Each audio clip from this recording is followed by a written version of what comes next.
双平 Harbin, China. Harbin, city on the border of China, Russia, North Korea. Very, very cold place. As cold as Alaska.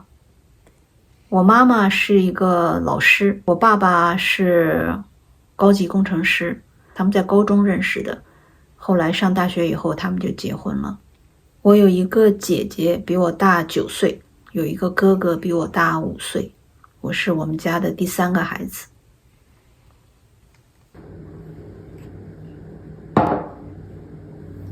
Can you describe the circumstances of your birth? I was not there. Okay. China's one-child policy was first announced in 1979. How was that implemented in your hometown? Oh, it was implemented different time and policy in different area. So in my hometown, it was actually, it's called family plan, not one-child policy at that time. It's just called family plan, implemented in the middle of 1973. At that time, they announced that each family can have no more than 2 children. In 1978, they make it that each family can have no more than 1 child. That's the one-child policy. And by then you were already born? Yeah, by then I was already born. I was born in December of 1973, right after they announced the family plan. You know, I was, what do you call that? 计划外生育, violation of policy, birth. Can you describe the circumstances of your birth? My mom was pregnant in the beginning of 1973. About 4 or 5 months into pregnancy, this new policy, this new family plan policy was announced. My mom was a principal of the elementary school, so they asked that she leads by example, so she cannot have a 3rd child. She had to take an abortion. She went to the hospital. The doctor checked on her, and they realized she had a birth control device in her already. It was an accident that she got pregnant with me. The doctor said, with that birth control device, they cannot do a surgery on her. It's gonna be very dangerous for her to do the abortion. They sent her home, and she talked to her her schools and said impossible to do the abortion. And the school said, then you have to take the consequence to have a 3rd child. You are violating the policy. How was your mom punished? So my mom was the principal of her elementary school. After my birth, they demoted her and then they cut her salary. Every time they were, every year they were supposed to get a raise. Yeah, just like here, every year you get a raise. And for a consecutive of 2 years, they use this as a reason that they cannot give her the raise. She said she was criticized every time they have a big conference in the elementary school, the school district, a very, very big district, right? They have big conferences. They would mention her as a bad example of violating the family plan policy. It was embarrassing for her. If she didn't have those leadership positions, would she have been punished the same?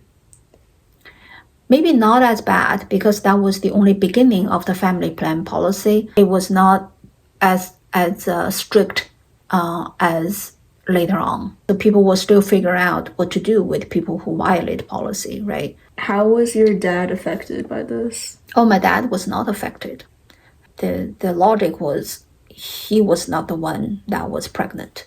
And did your neighborhood ever treat you differently because of this? No. My neighborhood were very nice to me.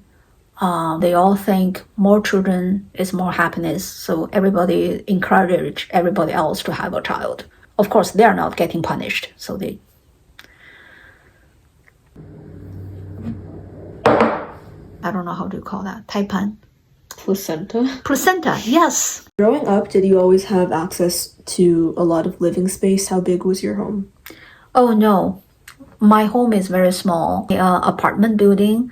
There are so many families in that building, so we have to share So my family and my neighbor's family, we share a 2-bedroom apartment. The room that we have is about 250 square feet, parents and 3 children. And because it's a shared apartment, so we have to cook in our own room. So there is a stove in our room that my mom cooked for us. Also kept a chicken in the room because she wants some egg for me. So the chicken would lay 1 egg every day. Yeah, we always have access to clean water. All water though, we didn't have what we call it 自来水, like faucet, and there's no water or bathroom in the building, so we had to go out. There is a place we can get clean water. We put it into a barrel. My dad basically put it into a barrel, and we have to also go out for to go to the public bathroom. It's not a bathroom. It's a dry toilet. How did you get food? At the store, there's no market at that time. It's not allowed to have market. So every store is owned by the nation. Some store sells vegetable and fruit. Some store sells meat and egg. What did you mostly eat? Corns, couscous, flour, very rarely rice. We have very limited amount of rice every month. £2 per person. So we have 5 people in our family. So we get 10 pounds of rice each month. Why was it specific to rice?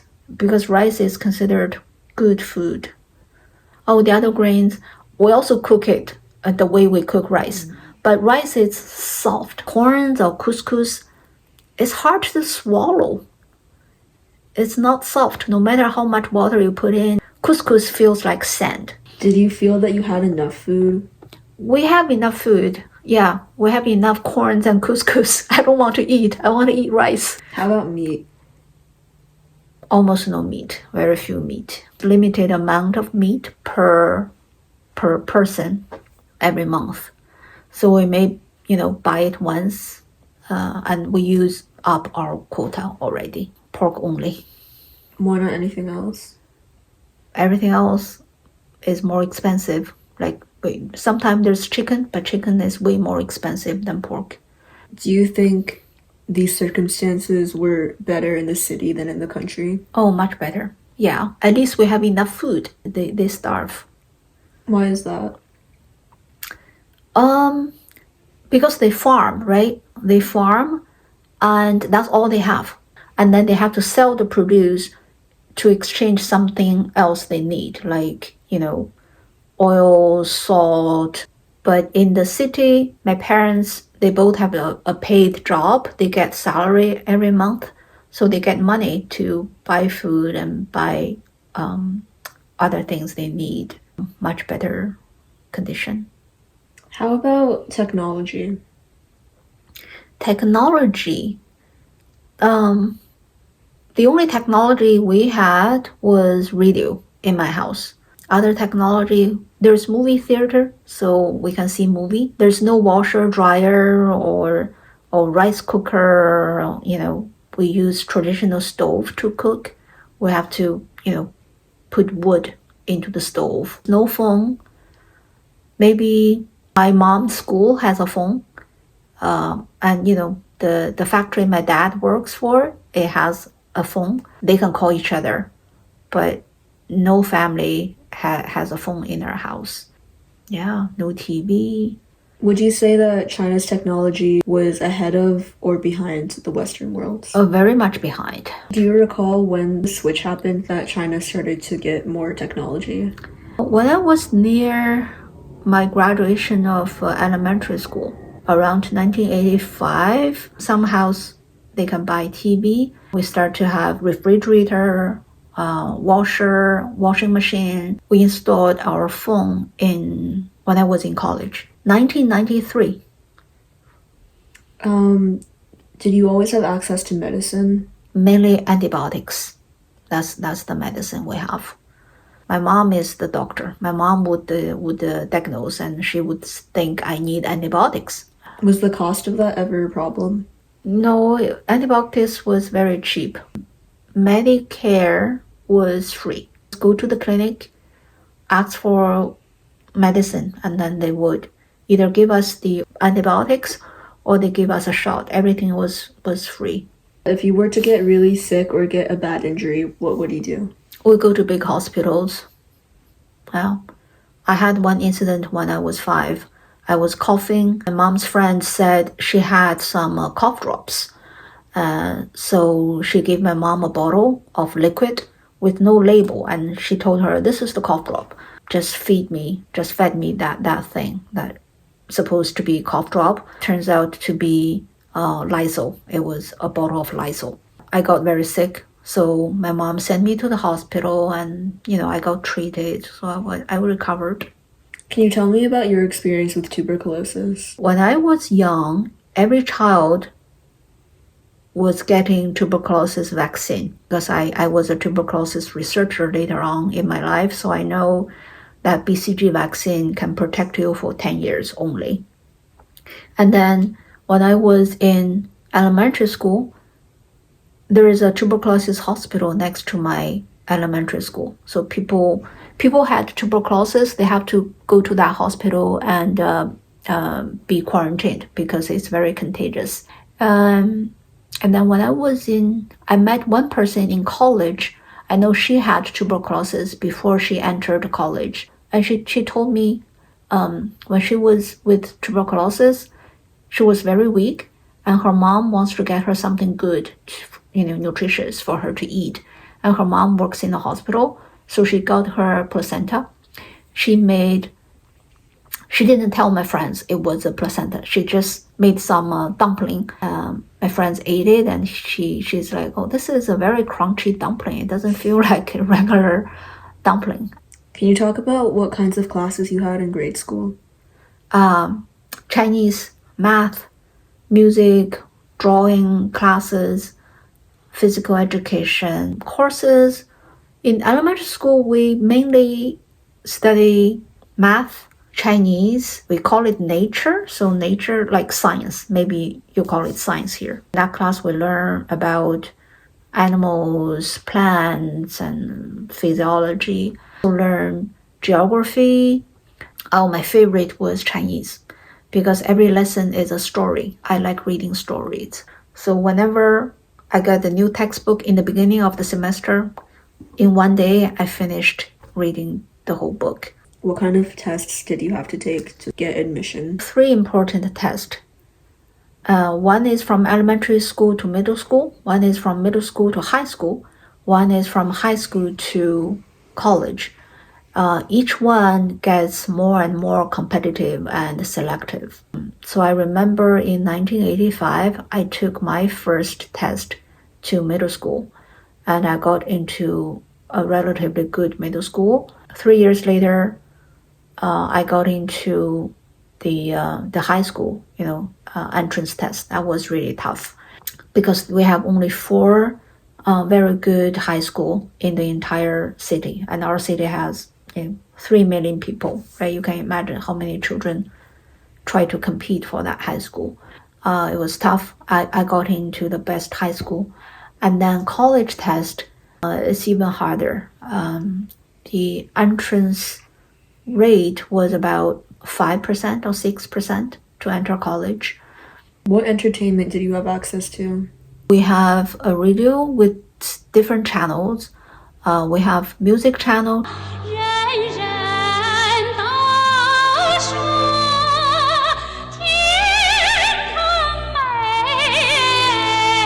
Traditional music channel. We have opera channel, talk show, comedian talk show, movie channel, news channel. I listened to a lot of operas and movies when I was young.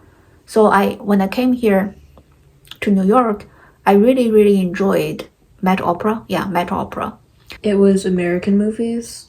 No, we didn't have American movies. On the radio?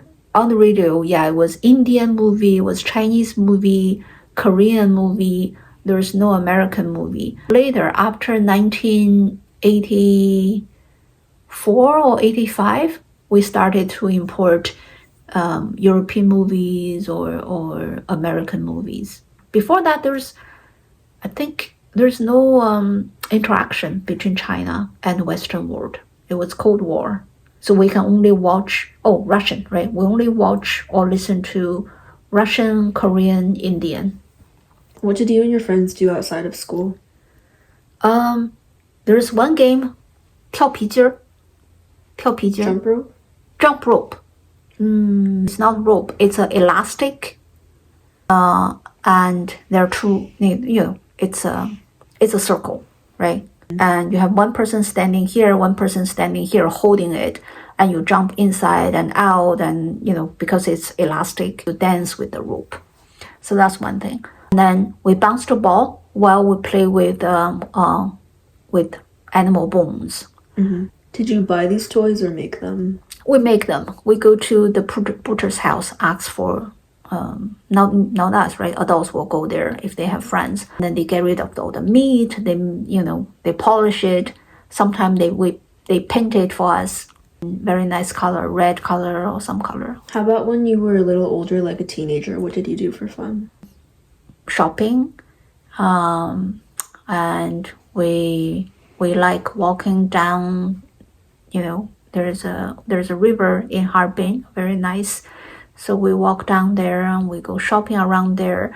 There is ice cream shop, so we eat ice cream. There is a very famous ice cream cake, so we'll order that. Go to movie theater. That's when I remember I watched Roman Holiday. I could do some of the things I've always wanted to. Like what? Oh, you can't imagine. I'd like to do just whatever I like the whole day long. That's the first time I saw Italy on the movie. It was really nice. And what's her name? Audrey Hepburn. Yeah, Mm-hmm. She was so beautiful. It was very impressive. Did you know a lot of Western celebrities like that? She was the only one, I think. Chinese celebrities? Oh, I know a lot of Chinese celebrities, yeah, because we watch a lot of Chinese movie at that time. Like actors, singers? Actors. There were some singers, yeah. Cassette, there's no CD, there is only cassette. So a famous singer, they would have their own cassette, and then we'll buy them. Time we also had recorder. Yeah, 1985, 86, we start to have recorders. We'll play those songs and we learn how to sing them. Yeah, I did a lot of reading. Mom likes reading, so she subscribed to a novel magazine. Every month we get a new novel magazine. There's one time I got pneumonia, so my mom cannot send me to daycare, so she just left me home. She leave me food, of course, and then I just read by myself. That was about a few months I stayed home. Growing up, did you ever notice, 外国人? Yeah. 我去北京的时候见过外国人，很少有外国人来。在北京我见过外国人，外国人很奇怪，因为他们会拿那个水 bottled water, they drink bottled water. Who would pay to drink plain water? To us, water was free. You shouldn't pay for water. You pay for, soda, or you pay for popsicle. The foreigners in Beijing, they hold bottles, they drink water from the bottle, and that was expensive. I was like, oh, these people, I don't understand. I mean, why don't they buy some soda? Maybe close to 1990, we there are more people coming to see the ice sculpture we had in Harbin. That's very special for Harbin. Buildings and temples and sculptures, and you put light in it. It's like very colorful and at night. People from Taiwan, from Hong Kong, come to see it. Not after maybe now there are more foreigners, but at that time very few. Do you think that's reflective of just your hometown or all of China? It's reflected of all of China, I think, except for Beijing, Shanghai, some major cities. Find out who you are. Yeah, then trace back and find out. Growing up, was your neighborhood really close? Yeah, yeah, we were really close and we were really nice to each other. Meat or egg is very rare. So whenever we have that and we cook, we'll take a portion and give it to our neighbor so they have a taste. If my mom needs to go to work and needs temporary daycare, she will leave me with my neighbor. My neighbor, she doesn't go out to work. She's a tailor. She works in her own apartment. Yeah, we were very nice to each other. What would you say was like your neighbor's sort of general attitude towards communism? At that time, I don't think we didn't talk about it. Everything is just so natural. We believe everything we were told, and there's no discussion or debates about things. Did politics never come up in everyday life? I guess my parents learned, or adults learned not to talk about politics. It's dangerous to talk about politics. In 1960s, 1970s, there was a cultural revolution. So whoever criticized Communist Party, got punished very badly. So, my neighbors, we never talk about politics. It's dangerous that if you in public, someone may tell on you. Yeah. About this policy growing up, did you ever feel like you knew that the Communist Party was unjust for doing that? No, I didn't, because I was educated in a way that the policy was put into place because China needed it. Too many people, and we don't have enough land to feed so many people. The large population becomes a burden for China and becomes a burden for the entire world. We are fighting for resources. So I feel like China is sacrificing to do good for the rest of the world. That was the way I was taught. Did you ever have access to Western news or anything? No. I feel like the information you received was distorted by the Chinese Communist Party. No, I didn't. But at that time, that's the only source of information I had. And that's the only thing, the school taught me. So.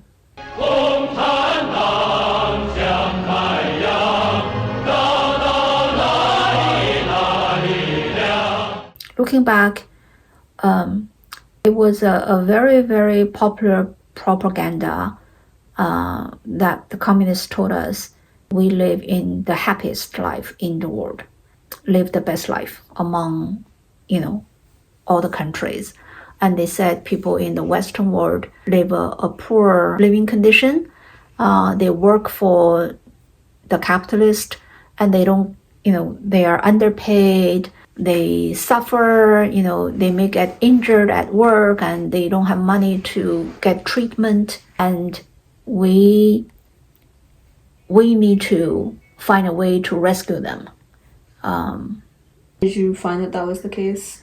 No, but when I came here, not even when I came here, in 1990s or, when we got more American movies and more visitors from America or other European countries, we realize they live a much better life than we are. Cars, they have their own house.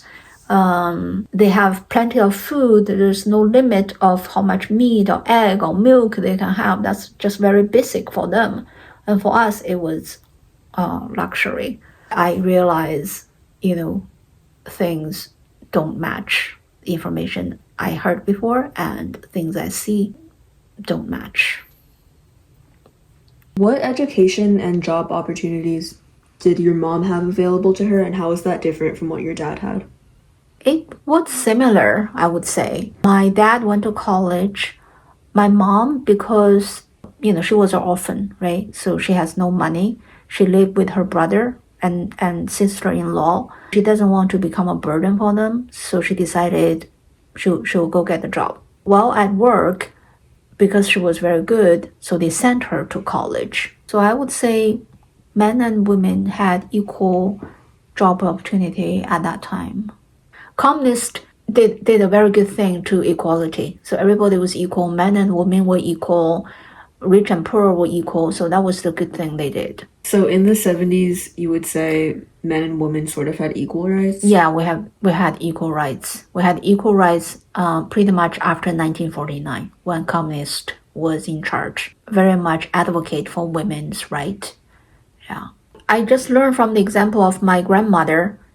Before communist time, she was a woman, her daughter was a woman. They don't have a living right. They don't have right to live in a house. They only had that right after she adopted my father. So women were very much, they have to be dependent on some men, even if this is a little boy. After 1949, my grandmother, she really liked Communist Party. She's like, they changed my life. After Communist Party took over, they gave her a house. She used to just live as a dependent. 1949, she had her own house. So she actually had a shrine in her room, and the shrine has a picture of Chairman Mao. So you said that communism sort of led to more equality between men and women, but earlier you mentioned how the one-child policy mainly punished women. Yeah, true. That's the subtlety, like people didn't pay attention to. Still, men and women, they have equal right to be hired and to get jobs, to go to school. Were there any jobs that women didn't really occupy? Leaders of the government, most of them are men, even today. Some women are independent. Some still have the traditional thinking.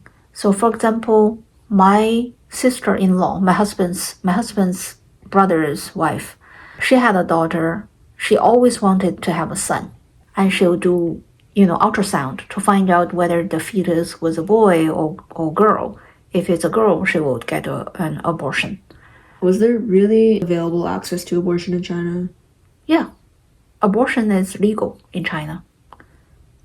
Very easy. You go, you said you want an abortion, they'll give you abortion. No question asked. Because, for years, people were forced to get abortion because of the one-child policy. It became very acceptable. No one would stop you. What do you know about communism in China today? Censorship, that's the first word that comes to me. There's no free speech under the communist administration.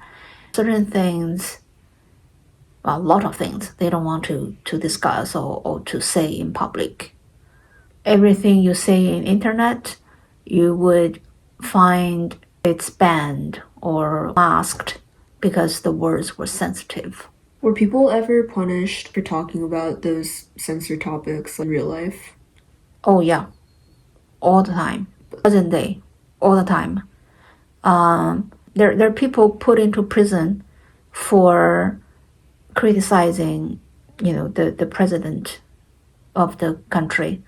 In today's age where you can go on the internet and be anonymous, people will still get punished. They will find out who you are. Yeah, the police, they call it the internet police. They're very good. They can trace back and find out. They really put people into prison only for things they say. They didn't even put it into action or anything. You cannot talk about Tiananmen. You cannot talk about 1989, June 4th. Could you find coverage about these things on the internet in China? You cannot. You can find it on Google, but you cannot access Google when you were in China. You have to use like Baidu. Right, Baidu, yeah. Almost every, not just Google, every foreign website is blocked. Like they said, there's a firewall. You have to climb out of the firewall.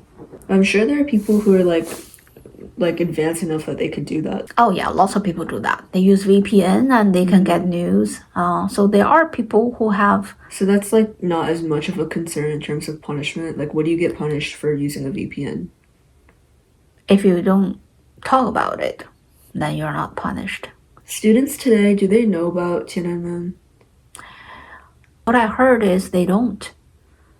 because it's not mentioned anywhere. You cannot find, even if you search on the internet or go to a library, there's no trace of any information. People don't know about it. What else can you say about communism in China? It did good things to, help people in poverty. So because they try to generate equal living condition for everyone, that was good. But there was corruption. There's a big thing, and there is also this political sensitivity of censorship. You cannot criticize them. Yeah. What are some last things you want to say about China today? I worry about China mainly because of the communication with the Western world. For the last few years, things get worse. I don't think China is hostile. I only think it's China and the Western world are talking different languages. They don't really understand each other. So they make bad assumptions about the other side. Whenever the other side do something or say something, they make the worst assumption of their motive. Yeah, I agree. Anything you would want to say to like the American public about China? I would say be more objective and be more open-minded. Use your eyes and your ears to get more undistorted information about China, to gain mutual understanding. I think from where I come from people I know, there's no bad intention. But somehow we ended up here now. We become like so I don't know. Like polarized? Yeah, polarized and hostile to each other. I somehow think, people of both sides were used. I don't know used by who. It seems like some people were manipulating the situation. Yeah. To create the confrontation. Yeah. I like harmony. So despite bad experiences that you've had and that people that have had, would you say that you're still proud to be Chinese? I am proud of my heritage. There are things that are not, not pleasant. I think compared to 100 years ago, things have improved so much. From living conditions, from Medicare, from education. It's amazing how much China caught up during just the last 40 years. They have lagged behind for 200, 300 years. Yeah. And they work really hard for it. Do you see a brighter future for China going forward? Do I see a brighter future? Only if the Western country doesn't treat China as an enemy. What's your question?